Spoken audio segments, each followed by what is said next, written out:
नवोदय का एग्जाम कहाँ से शुरू करें, कैसे शुरू करें, क्या चीज पढ़ें, क्या ना पढ़ें, कितना टाइम दें, किस तरह से हम उसका जो है टाइम मैनेजमेंट करें, टाइम टेबल कैसे बनाएं, सही किताब कैसे चूज करें, ये जो विभिन्न जानकारी है आज आप लोगों को इस वीडियो के माध्यम से हम बताने की कोशिश करेंगे। नवोदय की तैयारी करना शुरू कहां से करें? नवोदय की तैयारी शुरू करने वाले सभी योद्धाओं को हमारे इस YouTube चैनल में तहे दिल से स्वागत है। आज आप लोगों को शुरुआत से मैं प्लान यहाँ पे बताने वाला हूँ जिससे कि आपका जो है सिलेक्शन पक्का हो सकता है, क्योंकि अगर आप उस हिसाब से अगर आप काम करेंगे तो 100% श्योर है कि आप लोगों का जो है यहाँ पे सिलेक्शन कोई नहीं रोक सकता है। ठीक है, तो यहाँ पर स्टेप बाय स्टेप हम आपको यहाँ पे समझाने की कोशिश करेंगे। जैसा कि आप यहाँ पर देख पा रहे हैं, स्टेप 1, ठीक है ना, आपका यहाँ पर देखेंगे जो है सिलेबस का जो एक्सरे है, एक्सरे आप देखते ही है ना, बॉडी के अंदर जो प्रॉब्लम रहता है उसको बताता है। तो ये सिलेबस का एक्सरे आप पहले समझ लीजिए कि क्या है, ठीक है ना। तो सबसे पहले हम यहाँ पे जानेंगे कि सेक्शन यहाँ पे क्या होता है, नंबर ऑफ क्वेश्चन जो है, टोटल क्वेश्चन जो है और कितने मार्क लाने होते हैं, ये आप थोड़ा सा पहले देख लीजिए, ठीक है ना। तो मानसिक योग्यता परीक्षा यानी कि मेंटल एबिलिटी टेस्ट, ये टोटल आपके जो है आपके एग्जाम में क्लास 6 के लिए, जो भी बच्चे क्लास 6 के लिए एग्जाम की तैयारी करना चाहते हैं 2026 के लिए, ठीक है ना, उनके लिए ये इंफॉर्मेशन है। तो उनमें जो है मानसिक योग्यता परीक्षा के टोटल नंबर ऑफ क्वेश्चन कितने होते हैं? 40 होते हैं। और कितने मार्क इसके तैयार होते हैं? 50 मार्क इसके तैयार होते हैं। गणित के कुल कितने क्वेश्चन होते हैं? गणित के 20 क्वेश्चन होते हैं। वहीं भाषा की बात कर लेते हैं तो भाषा के भी 20 क्वेश्चन होते हैं। तो इस तरह से नंबर ऑफ क्वेश्चन हमारा यहाँ पे कितना हो जाता है? 80 हो जाता है। वही मार्क की बात कर लेते हैं तो मार्क कितना हो जाता है? 100 हो जाता है, ठीक है ना। तो ये जो है हमारा क्या होगा, ये हमारा सिलेबस है। अब इस सिलेबस के अकॉर्डिंग आपको क्या करना है? तैयारी करना है। दूसरे स्टेप में यहाँ पे जानेंगे कि सही किताबें कौन कौन सी हैं, कौन कौन सी किताबें हम चुने। तो मैं आपको यहाँ पे बताने वाला हूं कि जैसे मान लेते हैं, आप यहाँ पर देख लीजिए, यहाँ पर देखिए मेंटल एबिलिटी टेस्ट, जो कि मानसिक योग्यता परीक्षा की बात मैं अभी यहाँ पे किया हूं। ये नवोदय का जो प्रैक्टिस सेट है उसको आप अच्छे से तैयारी करिए, ठीक है ना। इधर उधर जो है आप तैयारी मत करें, 2-3 साल का आप प्रैक्टिस सेट उठाएं और उसको तैयारी करते रहें।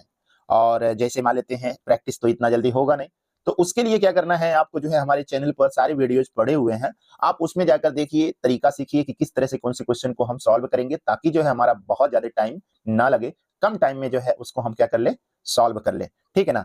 तो आपको क्या करना है, नवोदय का जो प्रैक्टिस बुक है उसको उठाइए और उसको लगाना शुरू कर दीजिए, ठीक है ना। अब यहाँ पर देख लीजिए मैथ का क्या है। मैथ में जो है क्लास 5th का एनसीईआरटी बेस का जो क्वेश्चंस होते हैं, यानी कि प्रीवियस ईयर के जो क्वेश्चंस होते हैं उस पे आप प्रैक्टिस करिए, ठीक है ना। इधर उधर मत भटकिए, ठीक है ना। एनसीईआरटी का आपका क्लास 5th का जो भी मैथ है उसको उठाइए, प्लस जो है आपको यहाँ पे बताया गया ना, नवोदय का जो प्रैक्टिस बुक है उसको उठा लीजिए। और ये सब जो है ना, आप एक बार जो है नवोदय का कोई भी बुक ले लेंगे क्लास 6 का, तो सारे बुकों में वही सेम पैटर्न रहता है, एक ही पैटर्न रहता है, अलग कुछ नहीं रहता है। हालांकि जो है बहुत सारी कंपनियां हैं, तो हमें कंपनी से नहीं लेना देना है, हमें जो है क्या करना है, कोई भी एक अगर उठाएंगे तो उसमें सारे सिलेबस आपको पता चल जाएंगे, ठीक है ना। तो इस तरह से जो है हम क्या करेंगे, मैथ को हम सेट करेंगे। वैसे भी मैथ के हर टाइप के क्वेश्चन हमारे चैनल पे आपको मिल जाएंगे, आप उस पे जाकर देखिए, क्वेश्चन एक एक क्वेश्चन को आप देखिए कि किस तरह के क्वेश्चंस को सॉल्व किया गया है। तो पहले हम तो यही कहेंगे कि पहले आप वीडियो देख लीजिए, तो वीडियो में आपको एक आइडिया मिल जाएगा कि कैसे क्वेश्चंस को सॉल्व किया जाएगा, कौन कौन से क्वेश्चन आपके एग्जाम में पूछे जाते हैं, ठीक है ना। तीसरा क्या है, लैंग्वेज है। लैंग्वेज मीन्स भाषा यहाँ पे है। तो भाषा में आपका क्या होगा, भाषा में आपका यहाँ पर जो है, जैसे मान लेते हैं हिंदी मीडियम की बात अगर हम कर लेते हैं, तो हिंदी मीडियम में क्या आते हैं, अनुच्छेद आते हैं। अब उस अनुच्छेद से जो है ना, उसको क्या करना होता है, उसको पढ़ना होता है। पढ़ने के बाद, क्योंकि अनुच्छेद के बहुत सारे वीडियोस हमारे इस चैनल पर पड़े हुए हैं, आप उसको भी देख लीजिए, ठीक है ना। तो अनुच्छेद को क्या करना होता है, पढ़ना होता है। पढ़ने के बाद उसमें से कुछ क्वेश्चन को आपका ग्रामर से होता है, और जो है कुछ क्वेश्चन उसी अनुच्छेद के प्रश्न होते हैं। इस तरह से टोटल कितने क्वेश्चन होते हैं, 20 क्वेश्चन होते हैं, यानी कि आपके कुल मिलाकर जो है 4 अनुच्छेद आते हैं, और एक अनुच्छेद से आपके जो है 5 प्रश्न होते हैं। तो 5 चौक को 20, इस तरह से 20 क्वेश्चन आपके ये होते हैं। तो अनुच्छेद को पढ़ेंगे तो ये समझ में आएगा। इसी तरह से सेम टू सेम आपका इंग्लिश का भी है, और अदर लैंग्वेज का भी ऐसे ही होता है, ठीक है ना। तो जैसे मैं उत्तर प्रदेश से बिलोंग करता हूं, क्योंकि यहाँ पर जो है इंग्लिश और जो है हिंदी यही दो चलता है, तो इन्हीं दोनों के बारे में मैं आपको यहाँ पे जानकारी दे पा रहा हूँ। लेकिन अदर कोई जो है स्टेट से अगर बिलोंग करता है, तो उसके लिए जो है यहाँ पे मानकर चलिए कि वहां का लैंग्वेज के हिसाब से रहता है। एक बार मैं लैंग्वेज से संबंधित भी वीडियो बनाया था कि कौन कौन से राज्य में कौन कौन से लैंग्वेज चलते हैं, उसको भी जाकर एक बार थोड़ा सा देखिएगा, आपको समझ में आ जाएगा, ठीक है ना। सबसे पहले ये समझ लीजिए, ठीक है ना, कौन कौन से सवाल आते हैं और कितने सवाल पूछे जाते हैं, ये चीज तो आपको क्लियर हो गया है कि कैसे कैसे क्या करना है, ठीक है ना। आगे बढ़ते हैं। तीसरा स्टेप जो कि जो है सबसे बड़ा जो है ये हमारे लिए हथियार साबित होता है, जैसे मान लेते हैं पढ़ाई तभी होगी जब सही हथियार होगा। बिना जो है किताब की तैयारी करना, जैसे मान लो कि बिना बल्ले के क्रिकेट खेल रहे हो आप, ठीक है ना? बिना बल्ले के क्रिकेट खेल रहे हो, तो भाई आपके पास जब हथियार रहेगा तभी आप क्या कर सकते हो? लड़ाई कर सकते हो। आपके पास जब बल्ला रहेगा तो मैच खेल सकते हो, ठीक है ना? तो उसी तरह से है, अगर आप तैयारी करने जा रहे हो तो तैयारी में आपको क्या होना चाहिए? आपके पास एक टाइम टेबल होना चाहिए। बहुत सारे बच्चे ये सोचते हैं कि टाइम टेबल का कोई बहुत ज़्यादा मायने नहीं रखता है, लेकिन आप ये गलत हैं यहाँ पर, ठीक है ना? आपको क्या करना है? टाइम टेबल सेट करना है और टाइम टेबल सेट करने के अकॉर्डिंग ही आपको क्या करने हैं? पढ़ाई करने हैं, ठीक है ना? तो मैं आपको क्लास 6 में हैं, आपको बहुत ज़्यादा यहाँ पे टाइम देने की ज़रूरत नहीं है। मैं आपको सिर्फ़ और सिर्फ़ यहाँ पे बताने की कोशिश करूँगा कि आपको जो है 6 बजे से 7 बजे तक, ठीक है ना? मॉर्निंग टाइम में आप मैथ को सॉल्व करें, ठीक है ना? टाइम आप अपने हिसाब से भी चेंज कर सकते हैं। फिलहाल मैं आपको एक डेमो देने की कोशिश कर रहा हूँ, ताकि जो है आपको ये समझ में आ जाए कि कौन से विषय को कब पढ़ना है और कौन से विषय को शाम में पढ़ना है। इस तरह से मॉर्निंग में क्या पढ़ना है और इवनिंग में क्या पढ़ना है, इस पे हम थोड़ा-सा यहाँ पे डिस्कस करने की कोशिश करेंगे, ठीक है ना? तो आपको कोशिश करिए 1 घंटा आप मैथ को मॉर्निंग में दीजिए, ठीक है ना? फिर दोपहर में जो है, दोपहर में मेंटल एबिलिटी टेस्ट पर आप फोकस करिए, क्योंकि जो है सबसे कठिन अगर देखा जाए तो मैथ है, थोड़ा उससे ईज़ी मेंटल एबिलिटी टेस्ट है और सबसे ईज़ी हमको जो लगता है, वो क्या है आपका, यहाँ पे लैंग्वेज है, ठीक है ना? तो इसको जो है आप आधा घंटा देते रहिए, हर दिन देते रहिए। अभी से आप शुरू करना शुरू कर दीजिए, क्योंकि जो है जो बच्चे 4 में हैं या फिर जो बच्चे 3 में हैं या जो इस बार 5 में जाने वाले हैं, उन सभी के लिए ये जो है वीडियो है, तो वो बच्चे जो है ऐसे अपना प्रैक्टिस करते रहें। इसी तरह से जो बच्चे 9th की तैयारी करना चाहते हैं, उनके लिए भी मैं यहाँ पे वीडियो बनाने की कोशिश करूँगा। फिलहाल ये 6 क्लास के बच्चों के लिए है, जिसमें आपको ये बताया गया है, ठीक है ना? अब क्या करना है यहाँ पर, चौथा जो है स्टेप क्या फॉलो करना है? चौथा स्टेप है आपका वीकली ये टेस्ट ज़रूरी है, ठीक है ना? वीकली टेस्ट ज़रूरी है। हफ्ते में 1 दिन यानी कि फुल टेस्ट डे आप उसको रखिए। क्या रखिए? फुल टेस्ट डे रखिए। यानी कि उस दिन आपको क्या करना है? 1 घंटे का टाइम सेट करना है। कितने घंटे का? 1 आवर का। 1 आवर का टाइम सेट करिए और उसके अकॉर्डिंग जो है आप टेस्ट दीजिए और टेस्ट देने के बाद जो गलतियाँ होंगी, उस गलती का एनालाइज़ करिए। देखिए कि क्या हमारे अंदर गलती है और उस गलती को सुधारने के लिए जो है आपको चैनल पर, बहुत सारे चैनल पे वीडियो भी मिल जाएगा। लेकिन मैं यहाँ पे कहूँगा कि आप हमारा ही वीडियो देखिए। आपको मैं ऐसा बार-बार मैं ये कह रहा हूँ कि आप हमारे द्वारा चैनल पर नहीं, आप कहीं भी देख सकते हैं, इसकी कोई दिक्कत नहीं है। लेकिन फिलहाल जब हमारे पास सारी चीज़ें आपको मिल रही हैं, तो इससे आप देखिए, चैनल को आप सब्सक्राइब कर लीजिए ताकि नोटिफ़िकेशन आपको समय-समय पे मिलता रहे, ठीक है ना? तो आपको क्या करना है, यहाँ पर आपको वीकली टेस्ट ज़रूरी देना ज़रूरी है और साथ ही साथ आप जो गलती कर रहे हो, उसको गलती को भी एनालाइज़ करो, तो आपके लिए क्या रहेगा? बढ़िया रहेगा। यानी कि सेल्फ टेस्ट वो आईना है, ठीक है ना? ऐसे समझ लीजिए, सेल्फ टेस्ट वो आईना है जो तुम्हारी तैयारी का असली चेहरा तुम्हें दिखलाता है, ठीक है ना? आप कितने पानी में हो, ये चीज़ आपको ये बताने की कोशिश करता है। इसीलिए बार-बार हम आप लोगों से कहते हैं कि तैयारी खुद से करो, खुद से चेक करो, ठीक है ना?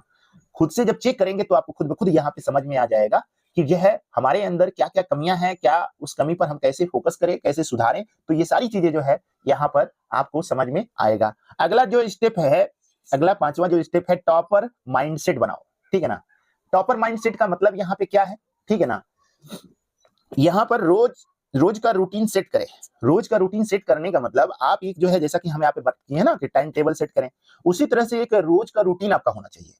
ठीक और क्या होना चाहिए, सबसे ज्यादा इंपॉर्टेंट इस चीज पर ध्यान देना है, क्योंकि अभी आप लोगों का बहुत ज्यादा उम्र नहीं होगा, तो आपका सही जो है, अगर मान लेते हैं मिनिमम आपको 6 से 7 घंटे सोने हैं। वहीं अगर बात कर लेते हैं एक जो है स्वस्थ शरीर को, हकीकत में जो बच्चों को सोना चाहिए, कम से कम 8 घंटे पूरा नींद लेना जरूरी है, ठीक है ना? ये चीज आप करेंगे तो आपका बेहतर होगा कि आपका जो है यहाँ पर टॉपर माइंडसेट यही होता है, ठीक है ना? जो बच्चे टॉप करते हैं उनका पहली बात तो मानसिक रूप से वो सही होने चाहिए। जब मानसिक रूप से सही होंगे तो 100% श्योर है उनका दिमाग बहुत अच्छा काम करेगा और एग्जाम, कोई भी एग्जाम हो, XYZ, मैं इसी की एग्जाम की बात नहीं कर रहा हूँ, कोई भी एग्जाम हो आराम से वो क्वालिफाई कर सकते हैं। क्योंकि मुझे जो है ना यहाँ पर आप लोगों को सही जानकारी देना है, इधर-उधर की जानकारी नहीं देना। वैसे भी बहुत सारे लोग यूट्यूब चैनल पर आप देख ही रहे हैं कि वीडियो इस तरह से डालते हैं, लेकिन मैं कोशिश हमेशा यही करता हूँ कि आपके जो है हित में रहे, जो भी मैं वीडियो बनाऊँ, तो मैं आप लोगों के हित में हमेशा ये वीडियो इस तरह का मैं लाता रहता हूँ। और जो है क्लास 6 का जो एडमिशन आपका 2025 की बात कर लेते हैं। 2025 का जो एग्जाम का रिजल्ट आउट होने वाला है, तो आप लोगों को एक डेट बताया गया था कि इस डेट के अंदर ही आपका रिजल्ट यहाँ पे आउट हो जाएगा।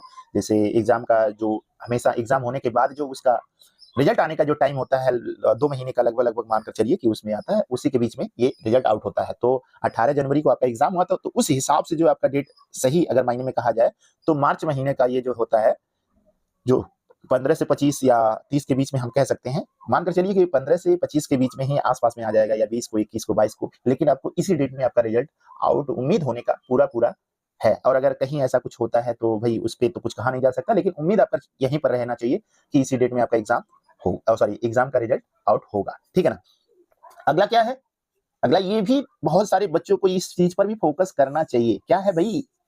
फ़ोन का कम यूज़ करें, प्रैक्टिस ज़्यादा करें, ठीक है ना? फ़ोन फ़ोन आप तब यूज़ करें जब आपको जो है वीडियो देखना हो, तब आप करें, ठीक है ना? बेवजह के बहुत सारे बच्चे जो है तमाम तरह के गेम पड़े हुए हैं, वो गेम खेलते रहते हैं और अपना टाइम खुद ब खुद बर्बाद करते हैं। तो टाइम को आपको बर्बाद नहीं करना है, टाइम का यूज़ करना है, क्योंकि आपको जो है 2026 का सिलेक्शन लेना है। तो 2026 का जब सिलेक्शन आपको लेना है, तो भाई उसके हिसाब से आपको क्या करना पड़ेगा, यहाँ पे मेहनत करना पड़ेगा, प्रैक्टिस करना पड़ेगा और मोबाइल फ़ोन को कम यूज़ करना होगा। तभी आपको होगा, ये माइंडसेट आपको सेट करना पड़ेगा पहले से ही। अगर ये नहीं करते हैं तो भाई मैं यहाँ कोई भी नहीं, ठीक है ना? मैं ही नहीं, कोई भी एग्ज़ाम को क्वालीफाई नहीं कर सकता है, ठीक है ना? और जितने भी नवोदय वाले होते हैं, नवोदय या फिर अदर एग्ज़ाम के होते हैं, उनका जो है नवोदय का टॉपर ऐसे ही माइंडसेट उनका होता है, इसीलिए कोई भी एग्ज़ाम को फोड़ डालते हैं, ठीक है ना? इसीलिए वो करते हैं, ठीक है ना? मिलते हैं अगले सवाल के साथ, तब तक मेहनत ऐसे ही करते रहिए। नवोदय वाले खुद आपके लिए जो है चिट्ठी भिजवाएँगे, घबराने की ज़रूरत नहीं है। याद रखो, सही शुरुआत से आधी जीत हो जाती है और सही मेहनत ही नवोदय की यहाँ पे आपकी कुंजी साबित होगी, यानी आपके लिए जो है दरवाज़ा खोलने का काम करेगा। तो मेहनत करते रहिए, मिलते हैं हम अगले वीडियो में। Thank you so much, bye bye.